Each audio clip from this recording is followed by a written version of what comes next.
বাংলাদেশকে পেয়েছি। ৭১ সালে যেমন লক্ষ শহীদের আত্মত্যাগের বিনিময়ে এই দেশ স্বাধীন হয়েছিল, আবারও 2024 সালের আগস্ট মাসে আমরা এই দেশের স্বাধীনতা, সার্বভৌমত্ব এবং মানুষের অধিকার নিশ্চিত করে স্বৈরাচারকে বিদায় করতে সক্ষম হয়েছি জনগণের সংগ্রামের মাধ্যমে, জন অভ্যুত্থানের মাধ্যমে।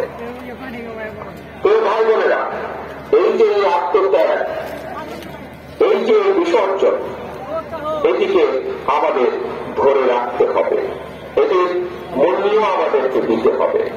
আজকে সমগ্র বাংলাদেশের মানুষ একটি নতুন প্রত্যাশা নিয়ে সামনের দিকে তাকিয়ে আছে, ভবিষ্যতের দিকে তাকিয়ে আছে। অর্থাৎ বাংলাদেশের মানুষ যে প্রত্যাশা নিয়ে সেই বিগত পতিত স্বৈরাচারের বিরুদ্ধে আন্দোলন করেছিল, সেই প্রত্যাশা প্রতিফলন ঘটাতে হবে।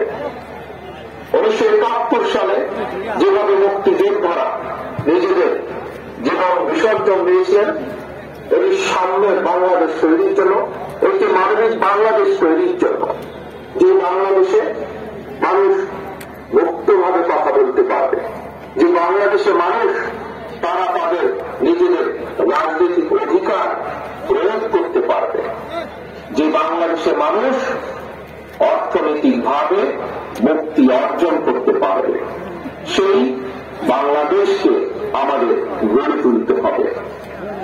তো ভাই বোনেরা, আজ স্বৈরাচারের পতন হয়েছে।